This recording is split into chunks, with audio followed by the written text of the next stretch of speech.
Hey, what is up, everyone? It is Sunday morning, the morning after Keita versus Holloway, and it's going to be another busy day of work today. Tons of fights still to get through for next week. That Chiesa Magny card on Wednesday, Poirier McGregor on Saturday. We still got tons of fights to get through. You can see me actually getting ready to start some research on the fights this week. So hopefully you'll join me in the live streams for that. This is an absolutely massive card, and much bigger than the card we had last night, which is only 10 fights. There's 14 fights on this card, so a lot of work to do.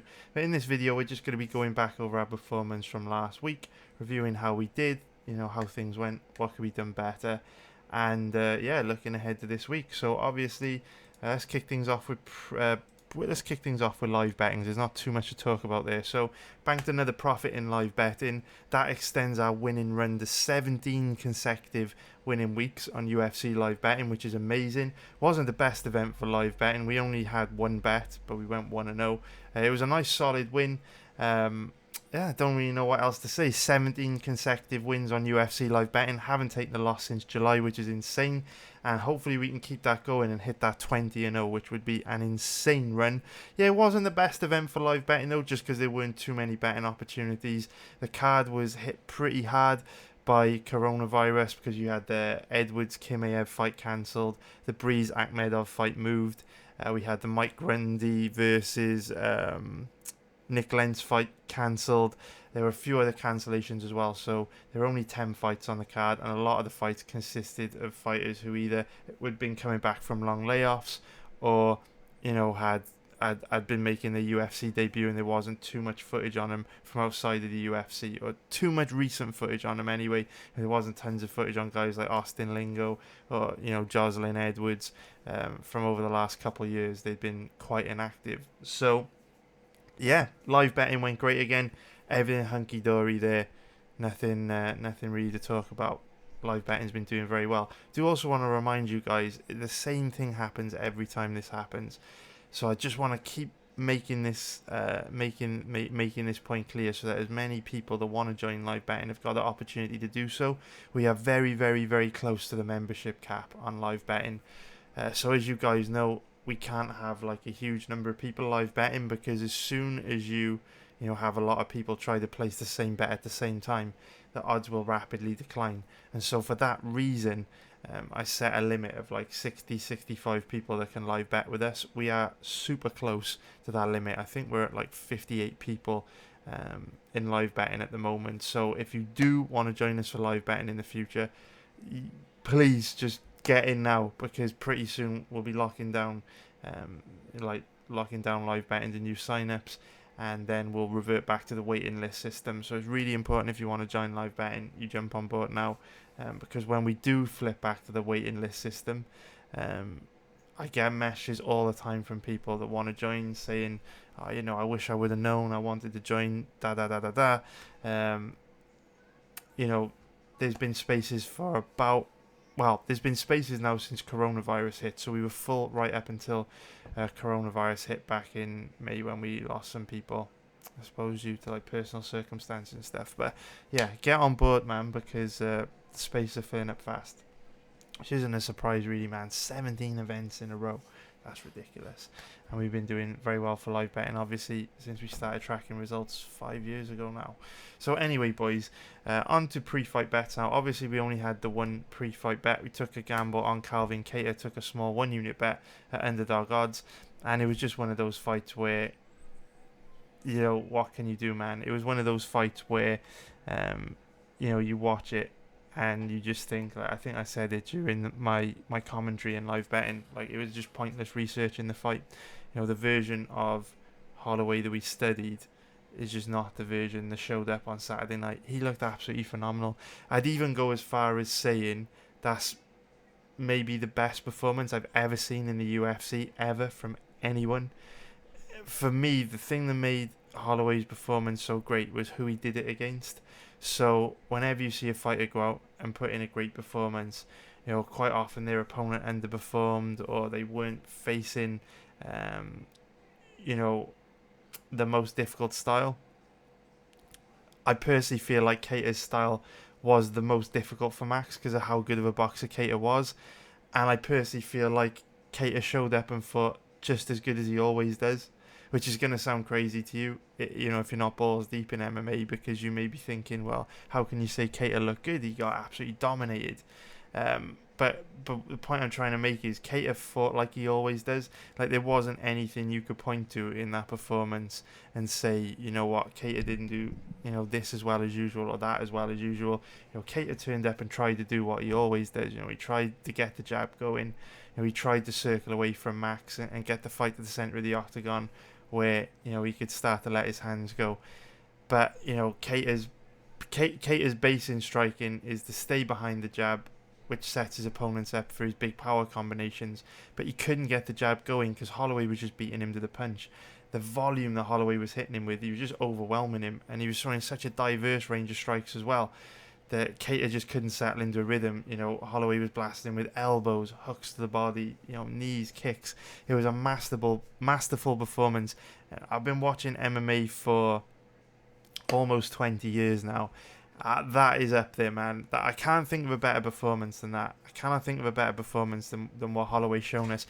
Absolutely phenomenal. So, taking away the fact that we lost the bet, it's just one of those fights where you just have to kind of say, yeah, fuck all you could do, man. It was pointless researching the fight, to be honest, because that version of Holloway destroys any featherweight on the planet. And that version of Holloway causes a hell of a lot of lightweights big trouble as well. I know some guys were saying that, Holloway, would still struggle against Poirier and stuff if he fought like that. Man, I'm so far away from you on that opinion. We're on different planets. I think that is the best version of Holloway we've ever seen. I think he is light years ahead of anyone else at featherweight when he performs like that. And I think he would give guys at the top of the lightweight division absolute fucking hell if he fought like that. Haven't seen that version of Holloway before. There's been flashes of that Holloway in the past against guys like Brian Ortega, Ricardo Lamas, but not like that. Not that amount of volume for that long, and not that diverse range of strikes for that long, and not that good defensively for that long. Holloway was on point with his defense, his volume, and the range of strikes he was throwing for 25 minutes. Usually, even in Holloway's best performances against Brian Ortega, against Ricardo Lamas, even if you go back and watch that Brian Ortega fight, there are moments in that fight where Holloway struggles a little bit and Ortega has his moments, and momentum briefly does swing in Ortega's favour. There are moments in that fight where Holloway's volume drops. Not against Keita, man. He was an absolute buzzsaw. I do feel a bit sorry for Keita because I think Keita's a brilliant fighter. I wouldn't have bet Keita if I didn't think he was a brilliant fighter. I just think he ran into an impossible task, which is really harsh because Keita took so much damage. Who knows if he's going to be the same again, man. He might have taken a career life-changing amount of damage. That was an unbelievable amount of damage that he took. So yeah, it's one of those fights where research doesn't help. There were 50 people watching the live research stream for the Keita versus Holloway fight. I did it on YouTube and Twitch. 50 people watching, and everyone was on Keita.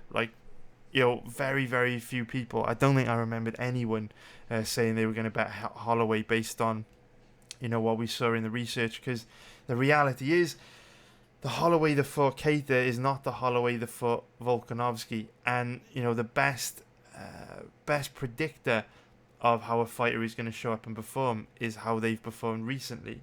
Because obviously, the old saying, you're only as good as your last fight. Fighters go on these cycles of improving and declining. But generally speaking, the longer you've been fighting, the less likely it is that you're going to improve. The more likely it is that you've kind of plateaued a little bit, I guess, is the right way to look at it. And even though Holloway's still very young, he's been so active and he spent so much time in the cage that the chances of a guy like Holloway making a huge improvement in a short space of time isn't that high, because he's such an established fighter, right? He's had so much cage time. We've seen everything he's got to offer. That definitely wasn't the version of Holloway that fought Volkanovski. Volkanovski outstruck Holloway for large periods of those two fights. And realistically, Holloway's a 5'6" wrestle boxer. His striking is not at the level of Keita, and yet, Volkanovski had loads of success against Holloway. If that version of Holloway fights Volkanovski, Volk doesn't have a chance, let's be perfectly honest. And I guess that is one of the reasons why I'm a little bit salty over the loss on Keita. I am a little bit... I'm a little bit annoyed. I'm a little bit annoyed if I'm not annoyed. Like, at the end of the day, there's nothing you can do. At the end of the day, in gambling, two guys are going to go in there, fight to the death, and one guy's going to come out and get his hand raised. There's absolutely nothing that you can do about it. However, I am a little tiny bit salty, only because if we scroll back, where is it? I'm probably not going to be able to find it now. But if we scroll back, alright, if I put it into, I know what I can do. If I go to results, that'll be a much easier way of finding it. Just a little bit salty because if we go to, there we go. I'm a little bit salty, not going to lie, boys. Only because when Holloway fought... Jesus, we've bet on Holloway fights a bunch. Holloway has been an absolute money train for us, to be honest. Bet on him decent amount of times. Especially earlier on in his career. But anyway, the point I'm trying to make, I am a little bit salty over the loss on Keita because I did bet Holloway quite big the first time he fought Volkanovski. I was super confident in this bet. I think I remember saying I barely give Volkanovski any chance of winning this. And of course, Holloway just didn't show up, barely threw a punch in the first 3 rounds and lost the decision. So that's really annoying because we went big on Holloway in his first fight against Volk and he completely let us down. He just didn't show up and perform. Then in the second fight against Volkanovski, I didn't pre-fight bet Max, but I live bet him. And again, I don't feel he did that much in the 3rd, 4th and 5th rounds. When we were watching the fight back in the cold light of day, I do actually score the fight for Volkanovski. The second fight, I think he won the 3rd, 4th and 5th pretty clear. And so, we lost a pre-fight bet on Max in the first Volkanovski matchup. We lost a live bet on Max in the second Volkanovski matchup. And so, looking at that, we're saying, if Holloway's going to get outstruck by a 5'6" wrestle boxer, he doesn't have a chance against such a fluid technical boxer like Keita. And what happens? Completely different version of Max shows up and costs us money again. So it's a little bit annoying. What I would say on the back of that is Holloway unfortunately goes into a bit of a shit list for me. Not in terms of him being a shit fighter. He's a phenomenal fighter. Like I've said, I think that was the best performance I've ever seen in MMA. I think it was flawless against such a good opponent. But having said that it just isn't the same dude that fought Volkanovski, and he didn't fight Volkanovski that long ago. It was only 6 months ago. So for me, Holloway is now just one of these guys that is incredibly inconsistent and just totally unbettable because we just don't know what version of him we're going to get. We have absolutely no idea what version of Max is going to show up. Is he one of these guys that, when he gets comfortable, lets his foot off the gas a little bit, and after these 2 losses to Volk, not being the champion anymore, people talking about how Keita is this new young up and coming guy that's gonna replace Max in the division. Max thought, what, the security of my family's at stake here. If I lose to Keita, I slip very far down the division. The money I can earn from my fights is going to take a hit. I'm not going to be in that title picture anymore. I'm not going to be even in a position to be main eventing events anymore. I need to win this, or my career is going to take a big hit, and the money I can earn is going to take a big hit. So I'm actually going to show up and fight to my full potential for once. Is Holloway one of these guys that needs his back against the wall to perform? And is it more down to like mentality and motivation with Max now? He's entering that tricky stage in his career now where we're not ever really going to know what to get from him, because I am never going to bet against Max Holloway again. I'm not going to say never, but until he starts to show big signs of a decline, I am not going to be betting against Max Holloway, because that version that we saw of him last night beats every featherweight easily. He dominates every single featherweight easily. and he gives absolute hell to most guys in the top 10 of the lightweight division as well. So I'm not going to be betting against Max Holloway anytime soon. But I'm not going to be betting on him either, just because I don't trust him. I just don't trust him.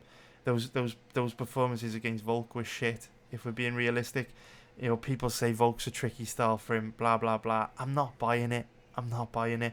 Volk is a 5'6" wrestle boxer, and if Holloway came into those fights with that volume and that diverse range of attacks and that striking defense, he would have absolutely annihilated Volkanovski. There's no question in my mind. I don't want to hear from anyone. Volk's a tricky matchup for him. He's not.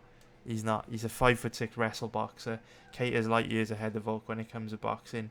We just didn't get that version of Holloway show up against Volk for whatever reason. Only Holloway knows. So yeah, that is it for pre-fight bets. Talking about pre-fight bets, do want to go over. Oh, we've got it up. I didn't even realise it was up.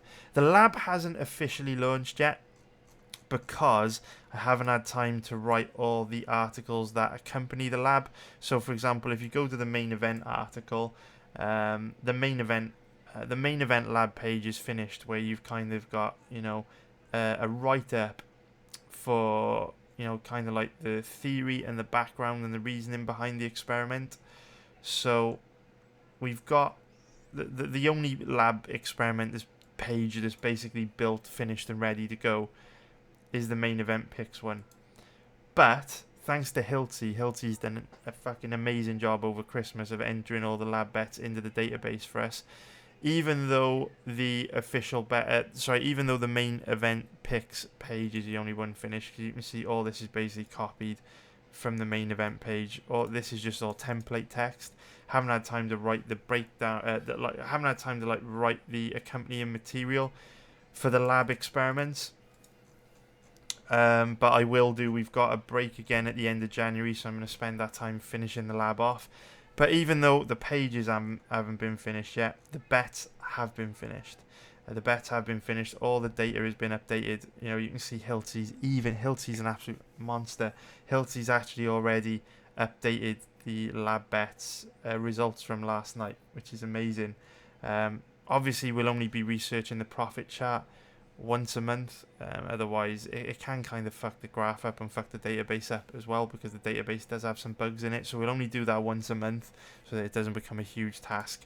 So that hasn't been updated yet. But yeah, lab bets did well again. I mean, you can see lab bets just constant non-stop uptrend, you know, throughout the whole of 2020. We did absolutely phenomenal on the lab bets. They've been doing great.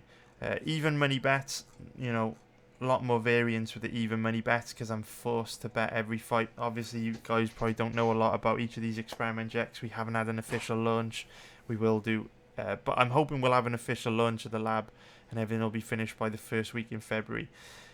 But yeah, looking at the lab bets, the loose bets did great. Had 3 loose bets for this event. We had Soriano, Condit and Keita. Ironically, you know, the one bet that we did have, the one official bet, was Keita, and he lost. The other 2 bets won. That happened throughout most of 2020, which is why I think the loose bets could be a game changer for us when you look at this profit chart. Very, very impressive. So yeah, man, loose bets did good. Soriano and Condit came through. Keita did not, although don't really blame Keita. There's nothing he could do about that. And then loose bets did well also. Even money bets did well also. We had Edwards, Soriano and Keita for an overall profit. So good night for lab bets. We didn't have any over under bets. There were none I liked. Didn't have any tight betting bets. There were none I liked. Obviously we did have a main event pick on Keita. He lost. So yeah, boys, not bad overall. Prop bets did all right as well, I think. Forgot to talk about the props. I need to stop calling them official bets as well. I need to think of something better. That seems like a bit of a silly name now that we're giving out so many different kinds of bets. But yeah, prop bets did well also. You guys know my strategy for prop bets. I go for props with a really good risk to reward ratio, because it's so hard to win money just picking straight up winners and losers on MMA.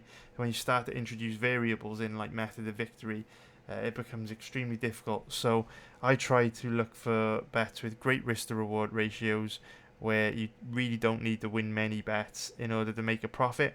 And last weekend was a good example of that because we won on the Chirico to win by knockout or TKO at 9.0. All the other bets lost, but because the odds on the Chirico was so favourable, you would have made 3 prop bet units overall on that, because -5 on them but -8 on these. So very, very, very cool. I don't think any of these props really came close though, if I'm honest. No, none of them came close. Quite a lot of the time, a lot of the props will come close, but we won't quite win them. But all those missed extremely wide. But the Chirico got it done for us. So yeah, props in profit as well. Messy chart, tons of variants which you're going to get on these high risk bets. No pun, no, Daffy didn't win any parlays either. So yeah, it's all good. So yeah, reviewing last week's performance, pretty good overall, to be fair. We need to stop putting so much emphasis on the official bets in 2021 and start going for volume. Live betting did great, prop bets did great, lab bets did great. The only thing that didn't do great was a small loss on Cater, but nothing you can do about it, man. Pointless research in that fight. Holloway looked absolutely phenomenal. So that is going to be it for this video, boys. I hope you appreciated it. We now get back on the horse and try to make a profit again this Wednesday across the board.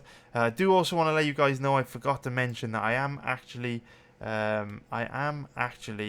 adding bets to the lab throughout the week, so you can kind of check them throughout the week, keep track of what's happening there. For example, we've already got Magny, Chiesa and McGregor in on the main event picks, and I'll be adding in more bets as well as we research each of the fights. What I tend to do is update the lab after I research each fight, so every day you might see new bets going into the lab. So anyway, boys, that is going to be it for this one. Thank you for watching. Take care, everyone. Love you all, and I'll see you soon. Don't forget the live streams. We're going to be live streaming all week.